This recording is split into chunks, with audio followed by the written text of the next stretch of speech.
Hello friend, आप देख रहे हो हमारा चैनल ग्रो बुक्स। तो आज हम फिर से आपके लिए नई बुक लाए हैं, जिस बुक का नाम है रियल लव। इसका मतलब अच्छे संबंध बनाने की कला। इनका लेखक का नाम है शारोन साल्ज़बर्ग। तो चलिए बुक को आपको दो लफ्ज़ों में बताते हैं। 2017 में आई रियल लव नाम की ये किताब हमारा ध्यान उन आदतों और धारणाओं की ओर आकर्षित करती है जो हमारे संबंधों को मधुर और गहरा होने से रोकती है। इस किताब के जरिए लेखिका शेरोन साल्ज़बर्ग प्यार के बारे में हमारी सोच के दायरे को बढ़ाकर प्यार के प्रति हमारे नज़रिया को बदलना चाहती है।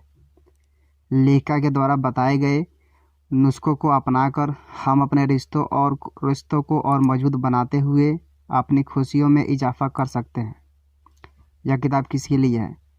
ऐसे कपल्स जो अपने मतभेदों को सकारात्मक रूप देना चाहते हो, आत्मविश्वास की कमी से जूझ रहे व्यक्ति जो खुद से प्यार करना सीखना चाहते हैं, जो लोग दूसरों से अपने संबंधों में मजबूती लाना चाहते हैं। अध्याय नंबर 1। हमारी ज़िंदगी के बारे में कही गई कहानियाँ खुद के प्रति हमारे नज़रिए पर गहरा प्रभाव पड़ता है। प्यार शब्द को सुनते ही आपके दिमाग में क्या आता है?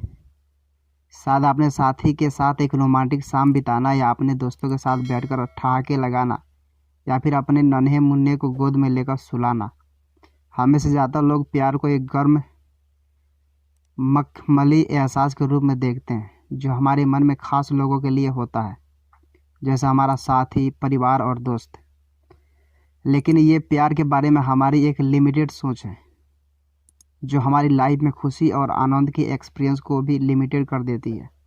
असल में प्यार हमारे आसपास के लोगों से रिश्ते को बनाने, उन्हें मजबूत करने और उनका आनंद उठाने के बारे में है। और चूंकि हम किसी न किसी तरीके से हर इंसान और हर चीज़ से जुड़े हुए हैं, तो हम भी अपनी लाइफ के हर कॉर्नर में इस प्यार का एक्सपीरियंस कर सकते हैं। कल्पना कीजिए कि आपकी हर सुबह प्यार से शुरू हो और हर रात प्यार के एहसास के साथ ख़त्म हो। यकीनन ये आपको किसी परिकल्पना जैसे लग रहा हो, लेकिन आपने जीवन में कुछ पुरानी आदतों को बदलकर और कुछ नई आदतों को अपनाकर आप प्यार को अपने हर पल में महसूस कर सकते हैं। लेखिका के दोस्तों और उनके छात्रों की लाइफ से लिए गए उदाहरणों से ये किताब आपको अपने संबंधों में मजबूती लाने का तरीका खोजने में मदद करेगी। हमारी लाइफ के बारे में हमसे अच्छा कौन जानता है? आप भी यही सोचते हैं ना? इसका मतलब ये होना चाहिए कि अपने एक्सपीरियंस के बारे में कहानियाँ सुनाते समय हम पूरी ईमानदारी बरतें, लेकिन ज़्यादातर ऐसा होता नहीं। बात चाहे दूसरे की लाइफ से जुड़ी किसी कहानी की हो या खुद की लाइफ की, हम में से कोई भी एक भरोसेमंद स्टोरी टेलर नहीं है।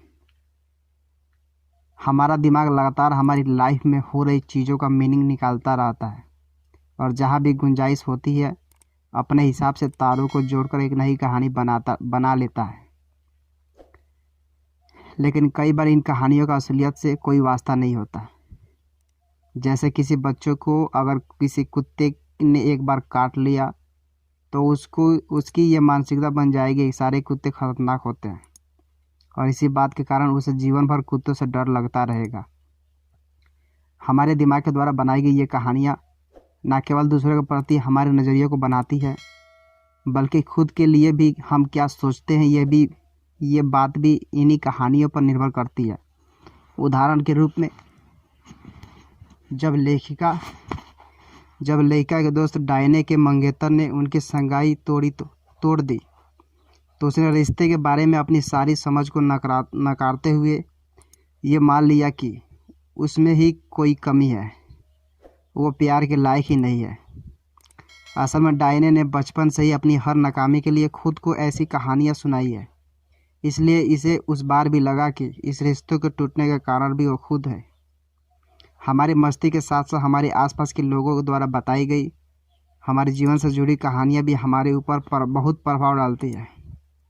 हमारे दोस्त, रिश्तेदार और जान पहचान वाले अपने शब्दों और हरकतों से अक्सर हमारे आत्मविश्वास पर असर डालते हैं। लेखिका के छात्र गस ने भी अपने बचपन में कुछ ऐसा ही अनुभव किया था। गस के 4 हट्टे कट्टे शैतान भाई थे। कला और किताबों के प्रति उसकी रुचि उससे अपने परिवार से अलग बनाती थी। उसे बाकियों जैसे एडवेंचर, कैंपिंग और फिशिंग नहीं पसंद थे, और शायद इसी वजह से परिवार के बाकी लोग उसे नीचा दिखाते रहते थे। गस की खुशकिस्मती थी कि उसे इन कहानियों का सकारात्मक पहलू भी देखने को मिला। जब गस के अंकल ने उसकी कला और संवेदनशीलता को देखा तो उन्होंने उसे ईश्वर का तोहफा कहा। कुछ समय बाद उसके परिवार को भी उसकी खासियतों का अंदाज़ा होने लगा और वह सब उसे सराहने लगे, जिसके कारण गस खुद की इज्जत करना सीख गए। जब हमें इस बात का एहसास हो जाता है कि चाहे कहानी हमारे बारे में हो या किसी और के बारे में, दोनों ही सूरतों में हम एक अच्छे स्टोरी टेलर नहीं है, तो हम अपने मस्तिष्क द्वारा कहे गए हर कहानी को अलग एंगल से देखने लगते हैं। जैसे आपको डायने की मैं प्यार के लायक नहीं हूँ वाली कहानी याद है। कुछ दिनों बाद डायने को अपनी गलती का एहसास हुआ और उसने माइंडफुलनेस के जरिए खुद से प्यार करना सीखा और अपनी नई कहानी लिखी। आगे के अध्याय में हम सब भी यही कला सीखेंगे। अध्याय नंबर 2। लंबे समय तक खुश रहने के लिए अपने मुश्किल इमोशन से जुड़ना बहुत ज़रूरी है। हम सब ने इस परिस्थिति का सामना किया है, अपने गुस्से, झुंझलाहट और दर्द को अपने अंदर तक समेट कर रखा है, जब तक कि हमारे अंदर का ज्वालामुखी ना फूट जाए। हम सब अपने मुश्किल इमोशन को अक्सर दबा कर रखते हैं, जिसके कारण हमारी स्थिति और बदतर हो जाती है। आप शायद इस बात से थोड़ा असहज महसूस करें, लेकिन सच यही है कि अपने मुश्किल और दर्द भरे इमोशन से ना जुड़कर आप अपने दर्द को कम करने के बजाय और बढ़ा लेते हैं। लेखिका को भी इस बात का एहसास तब हुआ जब उनकी एक खास दोस्त ने खुदकुशी कर ली। वो इस बात को मानने को तैयार नहीं थी कि उनकी दोस्त इस दुनिया में नहीं रही। उनका मन एक अजीब सी उदासी में कैद होकर रह गया। एक दिन ध्यान शिविर के दौरान उनके ध्यान गुरु ने उनसे उदासी का कारण पूछा, लेकिन लेखिका बताने से हिचकिचा रहे थे। ये देख वो बहुत हैरान हुए। फिर भी उन्होंने लेखिका को अपने दुख को स्वीकार कर दिल खोल करके रोने के लिए प्रेरित किया, ताकि उनकी उदासी आंसुओं के जरिए बाहर आ जाए। लेखिका हैरान थी कि ऐसा करने के बाद से वो बहुत हल्का महसूस करने लगी थी। दरअसल लेखिका अपने गुरु के सामने अपने दुख को बताने में शर्म महसूस कर रही थी, लेकिन साल्ज़बर्ग अकेली नहीं, जिनकी हिचकिचाहट ने उन्हें अपने दुख को औरों से साझा करने से रोक दिया। इसी तरह हम सब जब अपने जीवन में शर्मिंदा जैसे मुश्किल इमोशंस को महसूस करते हैं तो खुद को अकेला कर लेते हैं। दूसरों के सामने अपने मुश्किल इमोशंस व्यक्त करने में हम असुरक्षित महसूस करते हैं, क्योंकि हमें लगता है कोई हमारी बात नहीं समझेगा। हमारे मन से निकली आवाज़ बार बार हमें यह बताती है कि हम किसी लायक नहीं। इन इमोशंस पर हमारा कोई कंट्रोल नहीं होता, लेकिन ये इमोशंस हमारी लाइफ को कंट्रोल करते चले जाते हैं। लेखिका की स्टूडेंट पेंटी का बचपन भी इसी बात का उदाहरण है। पेंटी में बचपन से ही आत्मविश्वास की बहुत कमी थी। ऐसा इसलिए हुआ क्योंकि उसके माँ बाप को नशे की आदत थी और पेंटी को हमेशा इस बात का डर सताता था कि अगर उसके दोस्तों को ये बात पता चल गई तो वो लोग उससे परेशान करेंगे और कोई उससे बात नहीं करेगा। इस बात को छुपाते छुपाते उसका खुद पर से विश्वास ही उठ गया था, जबकि वो एक होनहार स्टूडेंट होने के साथ साथ अपने दोस्तों के प्रति वफादार भी थी। ये बातें सुनने में जितनी आसान लगती है, करने में उतना ही मुश्किल। अपने दर्द भरी इमोशन से पीछा छुड़ाने के लिए उन्हें भूलने और माफ़ करने की जल्दबाजी की बजाय पहले हम उन इमोशंस को एक्सपर्ट करना सीखिए। माइंडफुलनेस और मेडिटेशन को अपने जीवन का हिस्सा बनाकर हम अपने इमोशन जख्मों के साथ जुड़ सकते हैं। माफ़ी की मंजिल तक पहुंचने से पहले इस मील के पत्थर को पार करना बहुत ज़रूरी है। एक बार हमने इस मंजिल को पा लिया तो हम अपने दर्द को भुलाकर फिर से सुख, शांति और आनंद का अनुभव करने लगेंगे। उदाहरण के तौर पर लेखिका को ही ले लीजिए। उन्होंने भी अपने जीवन में बहुत से दुखों का सामना किया। जैसे 9 साल की छोटी सी उम्र में एक्सीडेंट में उनके माता पिता चल बसे। इस घटना के बाद से वो खुद को अनाथ महसूस करने लगी। एक दिन ध्यान के दौरान उनके बचपन का यही घाव ताज़ा हो गया, लेकिन लेखा ने उससे अपना ध्यान हटाने के बजाय उसे महसूस किया। ऐसा करने से वो ये जान पाई कि ये तो बस उनके जीवन का एक पहलू था। उनके अंदर अभी प्यार के बहुत सी संभावनाएं बाकी है। इस सोच ने उन्हें ईश्वर और अपने माता पिता के प्रति उनके मन में बस इस शिकायतों को मिटाने में उनकी मदद की।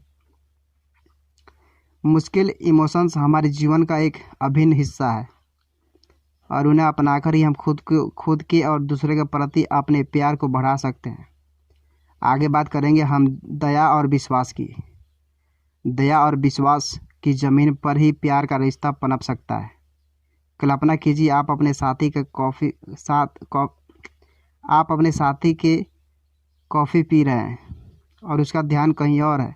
अचानक आपके मन से आवाज़ आती है कि आपके साथी की आप में अब उतनी रुचि नहीं रही जितनी शुरुआती दिनों में हुआ करती थी, और आप बिना सोचे इस आवाज़ पर विश्वास करने लगते हैं।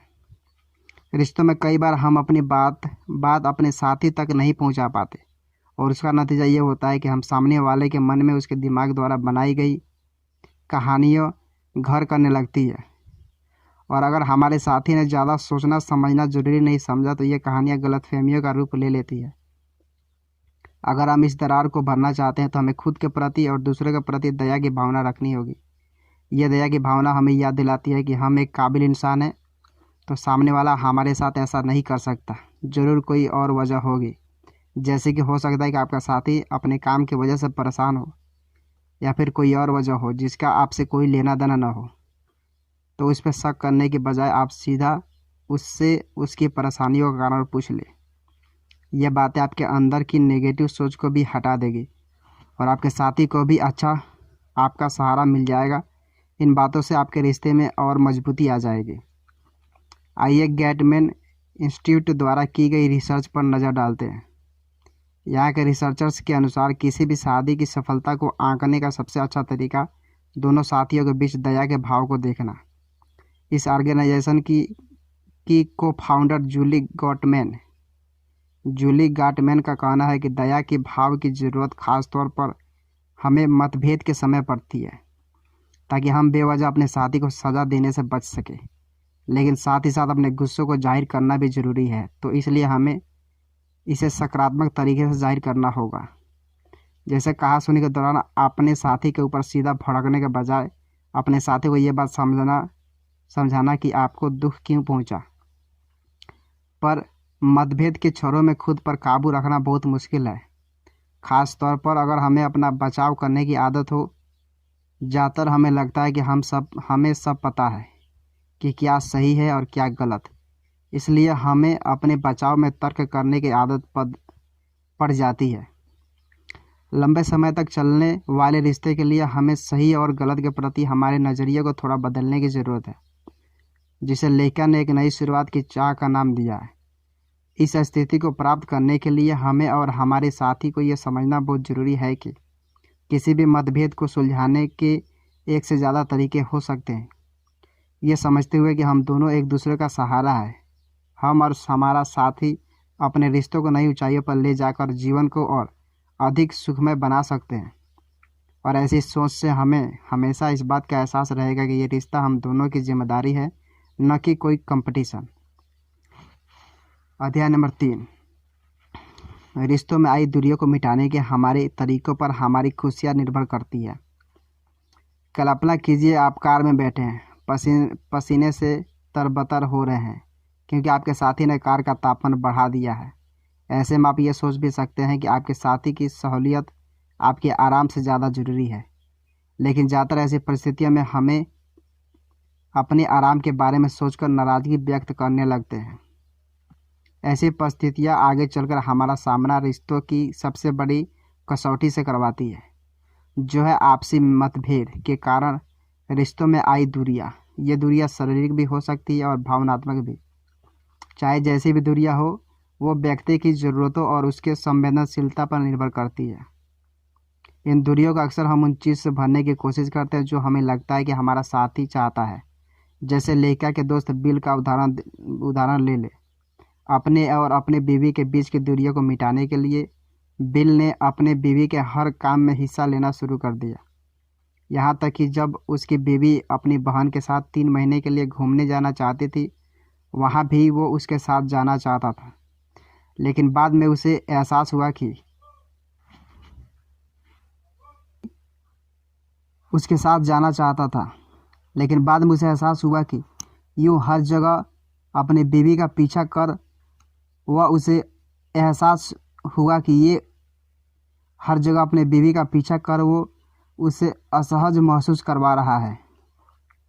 उसने अपने बीवी को बताया कि वो उसके ट्रिप से खुश तो नहीं है, लेकिन वो उसके निर्णय का सम्मान करता है।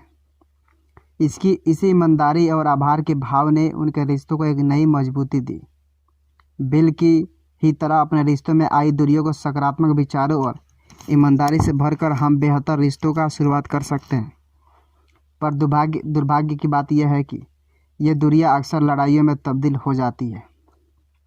गॉटमैन इंस्टीट्यूट के संस्थापक और मनोवैज्ञानिक जॉन और जूली गॉटमैन ने 40 साल तक कपल्स पर अध्ययन किया। उन्होंने पाया कि जो कपल अपनी दूरियों के बीच सामने वाले की आलोचना या बात बात में अपना बचाव जैसे नकारात्मक बर्ताव को आने देते हैं, वो दुखी होने के साथ साथ अस्वस्थ भी होते हैं, क्योंकि रिश्तों में आई कड़वाहट के कारण वो अधिक शारीरिक तनाव का सामना कर रहे होते हैं। इसका ये मतलब नहीं है कि जो लोग खुश हैं वो कभी भी झगड़ते ही नहीं, बल्कि वो लोग अपने झगड़ों को सकारात्मक ढंग से सुलझाते हैं। चाहे उनकी राय कितनी भी अलग हो, वो इस बात को समझते हैं कि उनके साथी के इरादे नेक हैं। इसका मतलब ऐसे कपल्स बिना आलोचना या एक दूसरे पर हमला किए अपने मतभेदों का सामना कर सकते हैं।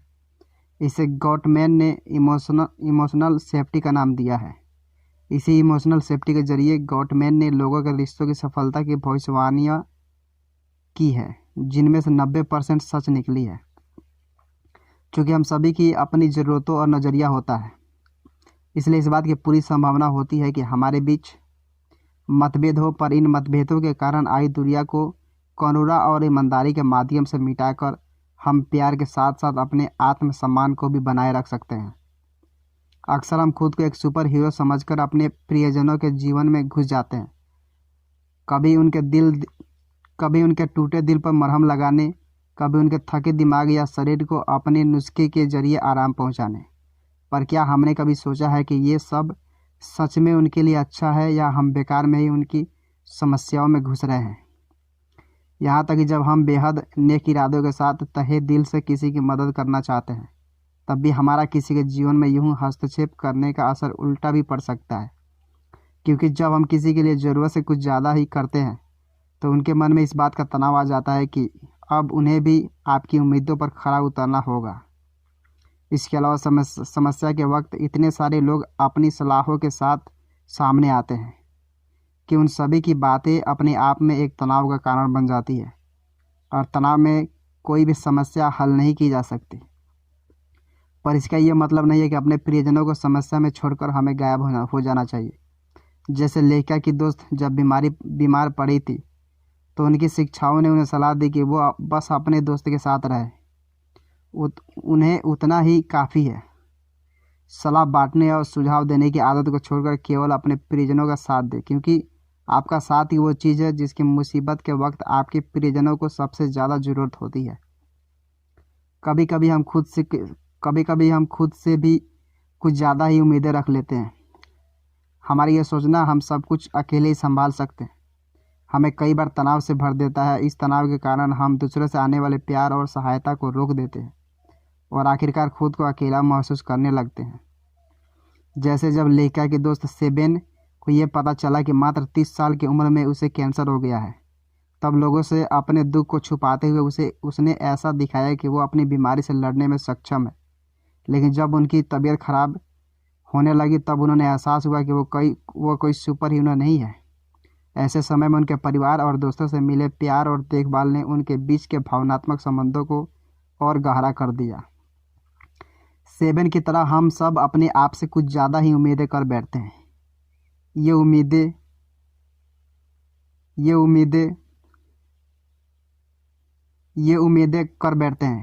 हम केवल खुद से ही नहीं बल्कि दूसरे से भी करने लग जाते हैं, जो कि आगे चलकर हमारे और उनके संबंधों के बीच की दूरियां का कारण बन जाती है। खास तौर पर ये उम्मीदें हम उनसे रखते हैं जिन्हें मनोवैज्ञानिक जेम्स हॉलिस ने मैजिकल अदर यानी जादुई साथी का नाम दिया है। हमें लगता है कि कोई व्यक्ति आएगा जो हमारे सारे जख्म को भरकर हमें पूरा कर देगा, मगर ये सब केवल फिल्मों और कहानियों की बातें हैं। अगर हम इस बातों को समझ लें कि कोई और हमें पूरा करने नहीं आएगा, तो न केवल हम अपने जख्म पर खुद ही मरहम लगा सकते हैं, बल्कि दूसरों के जख्मों को भी और बेहतर तरीके से समझ सकते हैं। यही बात दूसरे के साथ हमारे रिश्तों को गहरा बनाकर सेटिस्फेक्शन का एक्सपीरियंस लाती है। जिस तरह सूखे के बाद बारिश किसी बंजर ज़मीन को भी उपजाऊ बना देती है, उसी तरह रिश्तों की दरारों को प्यार से भरकर हम एक सच्चे रिश्ते की शुरुआत कर सकते हैं। अध्याय नंबर 4। अगर हम जलन के कारण को हटा दें तो हम जलन को भी आनंद में बदल सकते हैं। जलन के डंक से हम समय समय पर प्रभावित होते आए हैं। अगर हमारे दोस्त को कोई सुंदर और सुशील जीवन साथी मिल गया जिसकी हम आशा भी नहीं कर सकते, या किसी दोस्त को वो पब्लिशर मिल गया जिसकी हमें कब से चाहत थी, या फिर योगा के दौरान हमारे पास वाला व्यक्ति सभी आसान को हमसे बेहतर तरीके से कर रहा है, ऐसी सभी परिस्थितियां हमें ये सोचने पर मजबूर कर देती है कि हमारे अंदर कोई संभावना नहीं है। लेकिन एक तरीका है जिससे हम दूसरे की खुशियाँ से भी फ़ायदा उठा सकते हैं। लेखिका ने इसे सिंपैथिक जॉय यानी सहानुभूति से भरे आनंद का नाम दिया है। इसे महसूस करने का सबसे पहला कदम है उस वजह को समझना जो हमें दूसरे की खुशी का जश्न मनाने से रोक रहा है। अगर हम इस बात की तह तक जाएंगे तो देखेंगे कि हमारी खुद की असुरक्षा और संवेदनशीलता ही इसका कारण है। जैसे अगर किसी लेखक की दोस्त की किताब को अच्छी रेटिंग मिल गई तो उससे जलन होगी, लेकिन क्यों? क्योंकि कहीं ना कहीं वो अपनी किताब को लेकर असुरक्षित महसूस कर रहा होता है। यही असुरक्षा का भाव जलन का कारण बनता है।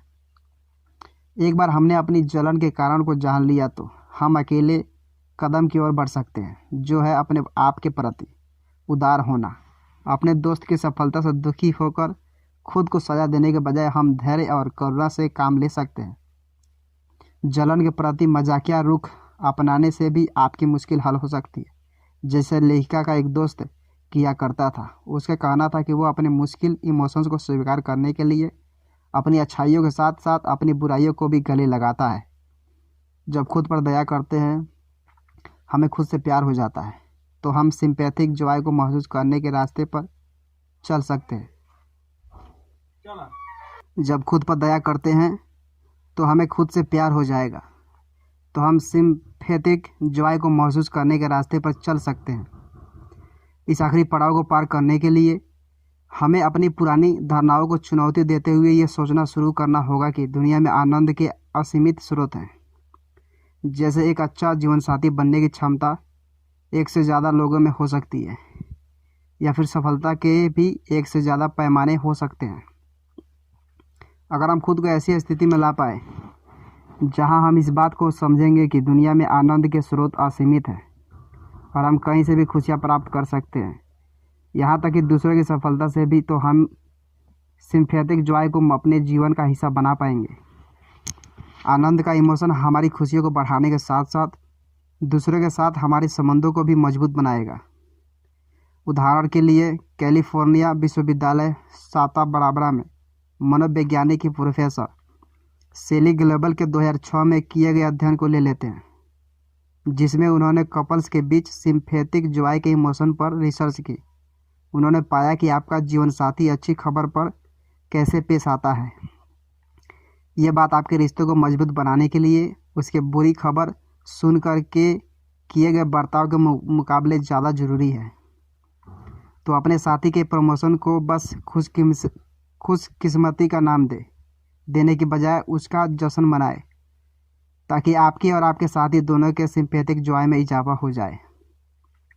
अपने आसपास की दुनिया और लोगों के साथ एक्टिव रूप में शामिल होना ही सफल रिश्तों की कुंजी है।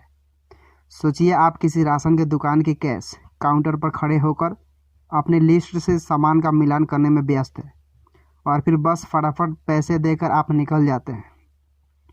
लेकिन इस जल्दबाजी के चक्कर में आप वो मुस्कान देखना भूल गए जो कैश काउंटर पर खड़े व्यक्ति ने आपकी ओर भेजी। ऐसी ही छोटी छोटी बातें संबंध बनाने के काम आती है। आधुनिक ज़िंदगी की भागदौड़ में हम खुद में ही इतना व्यस्त होते हैं कि ज़्यादातर हम उस क्षण में मौजूद न होकर अपने ही ख्यालों में खोए रहते हैं। इसका मतलब है हम खुद को प्यार, दया और मधुर संबंधों से वंचित रखकर खुद को धोखा दे रहे हैं। दूसरे के प्रति दया की भावना को सीमाओं में बांध कर न रखें। दया करने से आत्मसंतोष और आनंद का एहसास होता है। जैसे लेखा की छात्रा का जब ब्रेकअप हुआ था, तब वो मैनहट्टन की खचाखच भरी ट्रेन में बैठी थी। समाज के नियमों के अनुसार लोगों के बीच रोना उसे शोभा नहीं देता, लेकिन वो अपने आंसू रोक नहीं पाई और रो पड़ी। उसे रोता देख एक अजनबी ने उसे अपना रुमाल और प्यारी सी मुस्कान देकर उसके मूड को बदल दिया। वो बेहतर महसूस करने लगी। ऐसे ही दूसरों को मुस्कान बांटते हुए भी हम भी खुशियों के समंदर में गोते लगा सकते हैं। जिनसे हम प्यार करते हैं या जिन्हें हम जानते हैं, उनके प्रति दया का भाव रखना तो बहुत आसान है, लेकिन उनका क्या जिन्हें हम पसंद ही नहीं करते। जिन लोगों को हम पसंद नहीं करते, उन्हें हम बहुत ऊपरी नज़र से देखते हैं। हम कभी उनकी गहराइयों में झांक कर नहीं देखते कि कैसे उनकी और हमारी जिंदगियां जुड़ी है और उनमें और हम में क्या समानता है। ऐसा करते हुए हम खुद को भी दुखी करते हैं और दूसरों को भी। उदाहरण के तौर पर साल्ज़बर्ग के एक लेखक मित्र जब मिडवेस्टर्न यूनिवर्सिटी के इंग्लिश डिपार्टमेंट की ओर से आयोजित डिनर पार्टी में गए तो उन्हें लोगों के बारे में पूर्वानुमान लगाने और धारणाएं बनाने की अपनी आदत के कारण अपनी गलती का सामना करना पड़ा। वहां उन्हें एक आम सी दिखने वाली साधारण कपड़े पहने एक महिला मिली। उसकी वेशभूषा देखे उन्होंने यह अनुमान लगाया कि वो एक अनपढ़ गंवार औरत है, लेकिन उस महिला ने मूल फ्रेंच में प्राउस्ट नामक किताब पढ़ने में अपनी दिलचस्पी साझा करके उसे आश्चर्यचकित कर दिया। इसलिए लोगों को आंकने की जल्दबाजी में उनके मित्र ने एक ज्ञानी महिला से जान पहचान बनाने का अवसर खो दिया। इसी तरह जिस व्यक्ति से हम डरते हैं, उनके बारे में भी बस ऊपर ऊपर से जानकर उसे गलत समझने लगते हैं। लेकिन जिन लोगों को हम पसंद नहीं करते या जिनसे हम डरते हैं, उनके पास जाकर आप महसूस करेंगे कि उनमें और हम में काफ़ी समानताएं हैं। जैसे रॉबी डोमेलेन, एक इजरायली माँ जिसका बेटा एक फिलिस्तीनी स्नाइपर द्वारा मारा गया था, ने हैरत में प्रकाशित एक लेख में कहा कि इजरायली और फिलिस्तीनी माताओं के बेजुबान आंसू एक ही रंग और पदार्थ के हैं। ऐसी ही असमानताओं की जगह समानताओं पर ध्यान देने से हम दया के भाव को बढ़ा देते हैं, जिससे आगे चलकर प्यार और खुशहाली पनपती है। अध्याय नंबर 5। थोड़ा ठहर कर हर गुजरते हुए पल को गले लगाकर हम कभी ना ख़त्म होने वाली खुशियों को प्राप्त कर सकते हैं। हम सब ऐसा सोचते हैं कि अगर हमारे जीवन में ये हो जाए या वो हो जाए तो हम खुश हो जाएंगे। अपनी खुशियों के लिए हम कई मील के पत्थरों का चुनाव करके रखते हैं, जैसे स्वप्न की जॉब, शादी, बच्चों की शादी और कोई भी बातें। लेकिन असल में जीवन को बदल कर रख देने वाली खुशी हमें कहीं से भी प्राप्त हो सकती है। यहाँ तक कि हमारे मुश्किलों से भरे क्षण की कई बार हमें खुश होने की वजह दे जाते हैं। खुश रहने की कोशिश में कई बार हम अपने इमोशंस को रोक लेते हैं, जैसे बहस के डर से गुस्से को रोक लेना। लेकिन यह तरीका सही नहीं है, क्योंकि जब तक हम अपने गुस्से को महसूस नहीं करेंगे तब तक उसे मिटाएंगे कैसे, और वह हमारे दिल में दबा रहेगा और हमें खुश होने से रोकता रहेगा। जैसे अगर हमारा रूममेट बिल्कुल सफाई नहीं रखता तो हम उसे ये बात जल्द से जल्द समझानी होगी, क्योंकि आपको उसका कचरा बार बार साफ करना पड़ेगा और हर बार आप झुंझलाहट का सामना करेंगे। इसलिए अपने गुस्से को सकारात्मक रूप से देने के लिए आप इससे उस टॉपिक पर डिस्कशन करें। इससे कोई ना कोई हल जरूर निकलेगा। मुश्किल इमोशंस का सामना हमें केवल दूसरे की वजह से नहीं करना पड़ता, बल्कि कई बार हमें खुद लगने लगता है कि ज़िंदगी हमारी उम्मीदों पर खरी नहीं उतरी है। इसी परिस्थिति से लड़ने के लिए हमें दिल खोलकर जीवन के हर जोखिम का सामना करना चाहिए और ज़िंदगी जैसी भी है उसका स्वागत करना सीखना चाहिए। उदाहरण के